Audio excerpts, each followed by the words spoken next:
ini sedang merekam sebuah program. Tiba-tiba sesuatu di kejauhan menarik perhatiannya. Dia memutar kamera di sekitar, perlahan-lahan memperbesar, dan ia melihat percikan air di atas es. Sepertinya ada makhluk yang bersembunyi di bawahnya, tapi Mike belum mengetahuinya. Penemuannya telah menempatkan kota yang terisolasi ini perhatian dunia. Ketika wali kota tiba di tempat kejadian, Mike mengangkat kamera ke gua es. Ketika sesuatu muncul dari dalam air, Mike sedikit bingung. Mengapa paus tetap berada di bawah lubang es? Alih-alih melanjutkan hidup, penduduk desa mengatakan kepadanya, tahun ini suhu telah mendingin dengan sangat cepat. Di 00 laut membeku dalam semalam. Paus tidak bisa berenang sejauh itu di bawah es. Jadi, mereka harus tinggal di sini untuk tetap bernapas. Dan itu bukan yang terburuk. Dalam waktu 3 hari, lubang itu akan membeku. Dan kemudian keluarga 3 paus yang malang akan terperangkap di lautan es yang gelap dan mati. Saat itulah ayah paus muncul kembali. Dia tahu persis apa yang akan terjadi padanya, istri dan anak-anaknya. Tetapi dalam menghadapi kekuatan alam yang kejam, tidak ada yang bisa ia lakukan. Pada akhir malam, Mike tidak bisa melupakan ekspresi keputusasaan di mata ikan paus itu. Jadi, ia mengedit rekamannya dalam semalam, dan mengirimkannya langsung ke New York.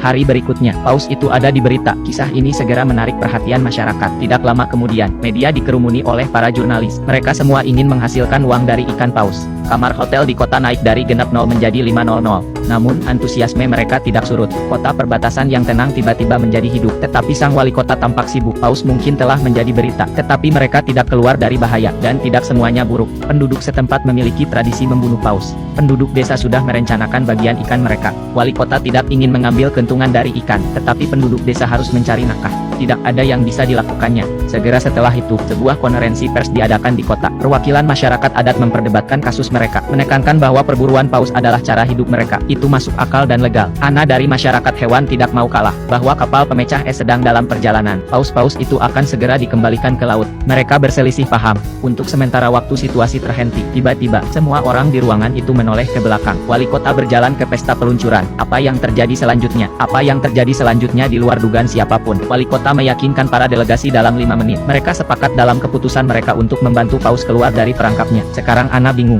Ada begitu banyak kebisingan. Bagaimana mereka bisa berubah pikiran secara tiba-tiba? Tetapi ia akan segera mengetahui. Ini tidak sesederhana yang dia pikirkan. Pagi-pagi keesokan harinya, para pria dan wanita siap untuk berangkat ke es di mana paus-paus itu. Atas perintah wali kota, para penduduk desa telah mengangkut taksi mereka. Perjalanan 7 km untuk genap 0 per kepala. Lakukan apa yang Anda suka. Tapi, meskipun kota ini sedang ramai-ramainya, wali kota membawa anak buahnya ke atas es lebih awal. Mereka menggandakan ukuran lubang, agar paus dapat bernapas lebih baik. Menyaksikan paus dengan gembira muncul dari air, dan wajah ini memiliki senyuman kekanak-kanakan di atasnya. Bahkan ia tidak punya pilihan selain membiarkan penduduk setempat merampoknya. Untuk menjaga agar paus tetap hidup, dia harus menemukan cara untuk menghasilkan lebih banyak uang bagi semua orang. Dengan sekelompok besar orang yang datang, keluarga paus tampak keluar dari bahaya. Ana percaya bahwa begitu pemecah es tiba, paus akan dapat melarikan diri. Tetapi masalah baru telah membunuh harapan paus untuk bertahan hidup.